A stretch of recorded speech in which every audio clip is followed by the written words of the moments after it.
Students, आज हम discuss करेंगे क्वेश्चन नंबर 3 एक्सरसाइज नंबर 3.4। हमारे पास क्वेश्चन नंबर 3 है।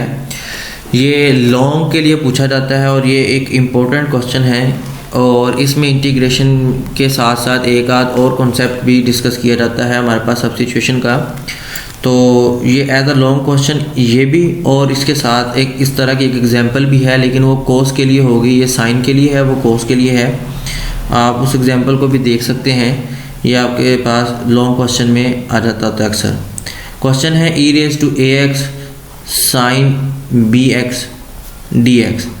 इस तरह का क्वेश्चन हमने ऊपर एक्सरसाइज यानी क्वेश्चन 1 में भी डिस्कस किया है, क्वेश्चन नंबर 2 में भी डिस्कस किया है। इसमें और उसमें फ़र्क सिर्फ ये है स्टूडेंट कि अगर तो वो हमें जस्ट इसको इवेलुएट करने के लिए कहता तो इस क्वेश्चन में कोई टेक्निकल चीज़ नहीं थी, लेकिन उसने क्या कहा है, हमें शो करने के लिए कहा है show that integral e⁴x sin bx आपके पास इक्वल आना चाहिए 1/√ऑफ a² plus b² e⁴ax sin of bx plus tan inverse b/a plus c।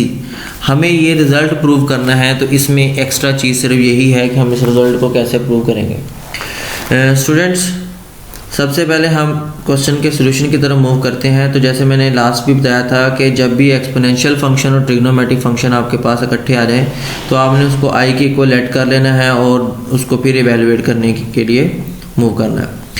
सबसे पहले हमने इसको लेट किया है और उसके बाद आइलेट के कॉन्सेप्ट के अकॉर्डिंग हम फर्स्ट फंक्शन और सेकंड फंक्शन को लोकेट करते हैं। फर्स्ट फंक्शन हमारा यानी कि trigonometric function as a first function ले लेंगे और algebraic exponential function as a second function ले लेंगे।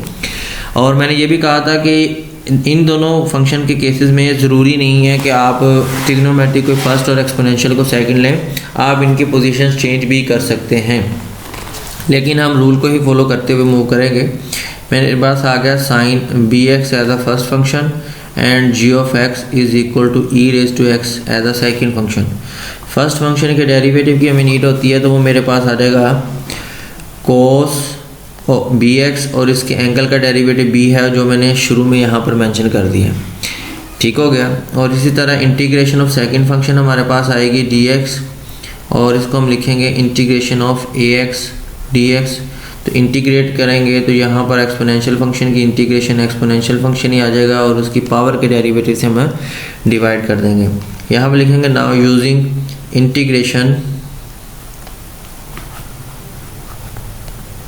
Bye parts. यहाँ पर integration by parts formula use करेंगे। फॉर्मूला आपको दोहराना आना चाहिए। First function as it is sine bx as it is आ गया। इंटीग्रेशन ऑफ सेकंड फंक्शन आ गया हमारे पास minus integral derivative of first function आ गया b cos bx और इंटीग्रेशन ऑफ सेकंड फंक्शन आ गई e⁴ax ओवर a और एट दी एंड आ गया dx। इसको अरेंज कर लेते हैं। ये आ जाएगा e⁴ax sin bx over a।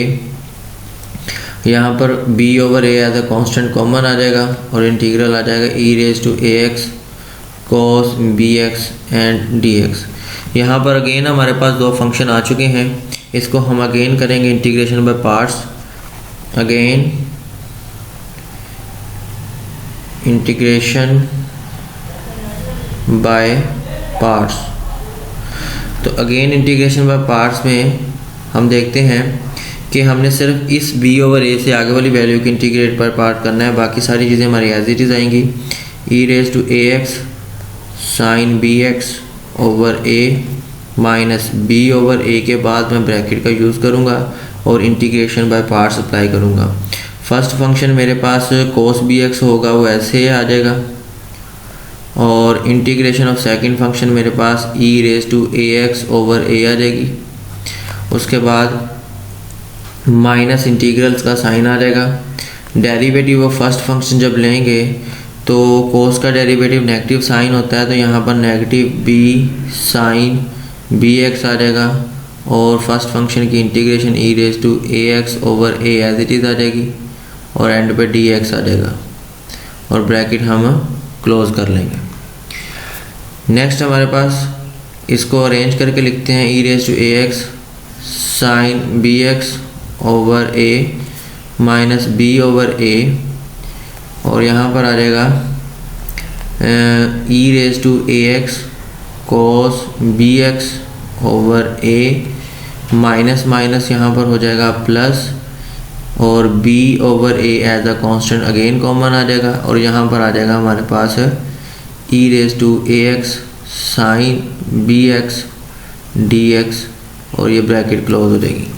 अब ये बाहर वाली ब्रैकेट को हम यहाँ पर ओपन करेंगे, e raise to A X sine B X over a, bracket को ओपन करेंगे तो negative b e raise to A X cos B X over नीचे a इंटू ए स्क्वायर हो जाएगा, माइनस प्लस माइनस हो जाएगा, यहाँ पर b square over a square हो जाएगा। और ये आप देख सकते हैं कि ये वही इंटीग्रेशन है जो हमने स्टार्ट में आई के को लेट की थी, तो इसकी जगह हम यहाँ पर आई पुट कर सकते हैं और साथ में लगा देंगे प्लस सी। चूँकि हमारे पास लेफ़्ट साइड पर भी एक आई चलता आ रहा था, तो हम क्या करेंगे, इस आई को इस तरफ शिफ्ट करेंगे। पहले से मौजूद आई में ये वाली वैल्यू आके ऐड हो जाएगी, B square over A square I is equal to, यहाँ पर हमारे पास आ जाएगा E raise to A X sine B X over A negative B E raise to A X cos B X over A square plus C. Students, इसका हम LCM भी लेंगे और आई कॉमन भी लेंगे, तो हमारे पास आई कॉमन लेकर और एलसीएम लेने के बाद जो वैल्यू आएगी वो आएगी A square plus B square over A square.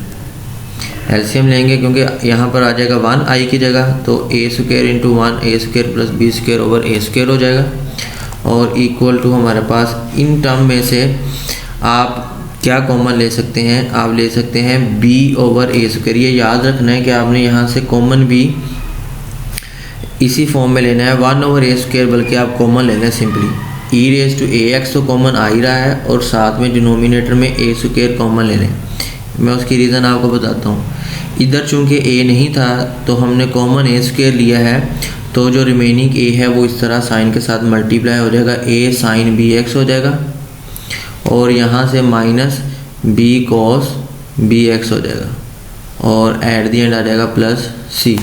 यहाँ से ए स्क्वायर कॉमन लेने का मकसद था कि इस वाली वैल्यू के साथ भी एक कांस्टेंट को इंट्रोड्यूस करना, क्योंकि हमें रिज़ल्ट प्रूव करने के लिए यहाँ पर एज अ कांस्टेंट चाहिए।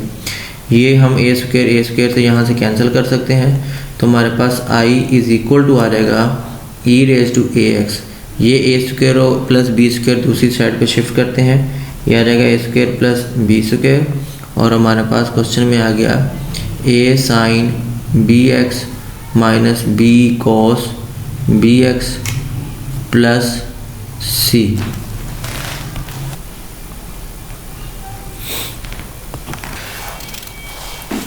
नेक्स्ट स्टूडेंट, हमने यहाँ से जो वैल्यूज़ निकाली हैं, ये स्ट्रक्चर इसको याद रखना है, और यहाँ पर नेक्स्ट जो हमारा काम स्टार्ट होगा वो होगा सारा सपोजिशन का। तो यहाँ से मैं सपोजिशन करूँगा कि लेट करूँगा।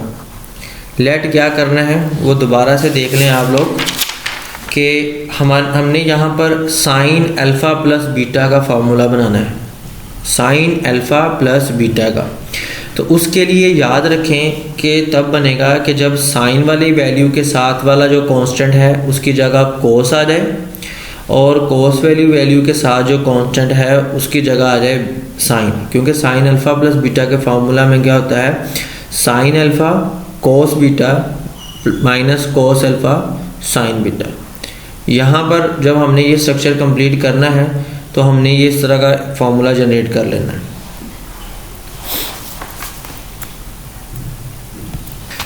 साइन के साथ जो a था उसको मैंने लेट किया है a is equal to R cos of theta, और जो कोस के साथ b था उसको लेट किया है b is equal to R sine of theta. अब ये दो जो चीज़ें हमारे पास आई हैं, सबसे पहले हम इनको डिस्कस कर लें। इसमें r और थीटा दो अननोन वैल्यूज़ मैंने जनरेट कर दी हैं a और b की जगह। हमें पहले इनके बारे में पता होना चाहिए। तो r और थीटा की वैल्यू फाइंड करने के लिए मैं जस्ट क्या करूँगा, squaring and adding equation 1 and equation 2। इन दोनों को स्क्वेयरिंग एंड एडिंग करके देखते हैं हमारे पास क्या आता है।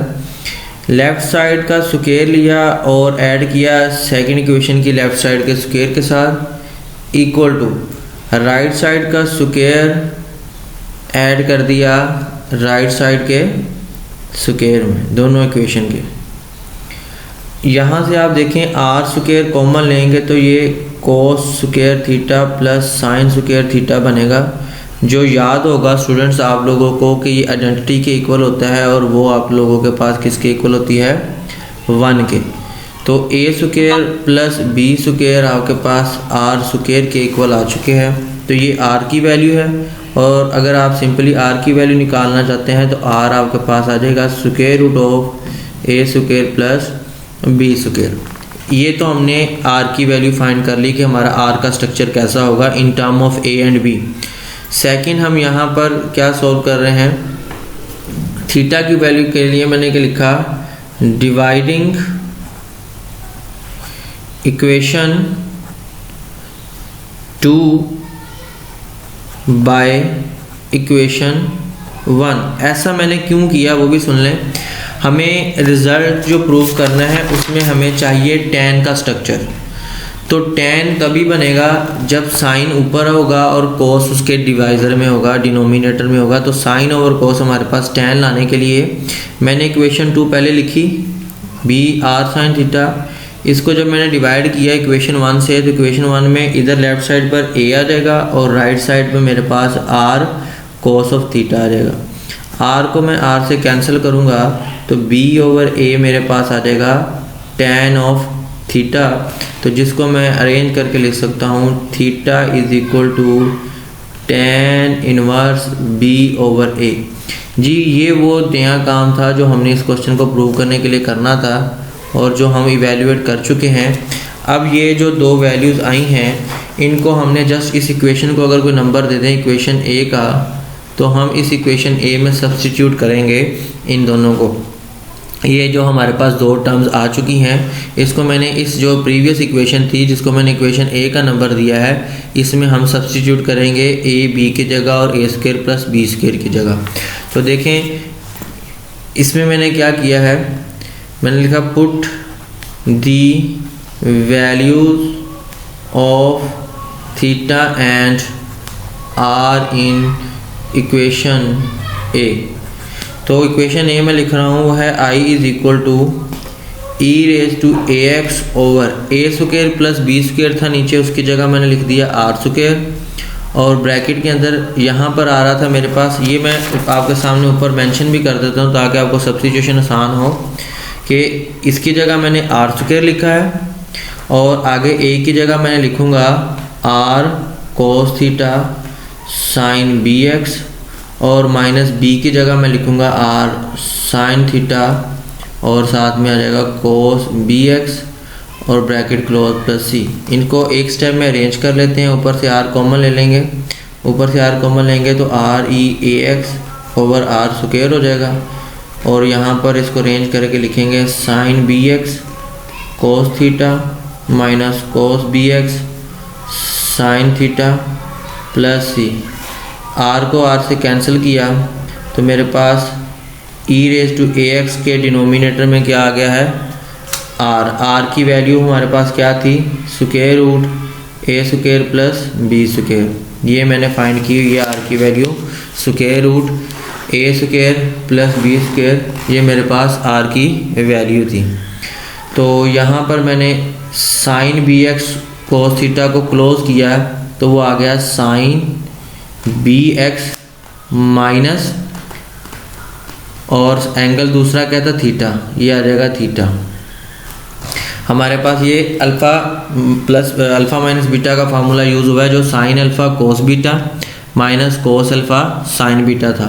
तो मैंने इस थीटा को एज अ बीटा यूज़ कर लिया। अब थीटा की वैल्यू चूँकि हमने फाइंड की हुई है, तो यहाँ पर मैं लास्ट स्टेप में लिख रहा हूँ इम्प्लाइज का साइन यूज़ करते हुए कि i इज़ इक्वल टू आपके पास आ चुका है e a x over square root A square plus B square sine of B X और थीटा की वैल्यू यहाँ पर आ गई tan inverse B over A. Proved.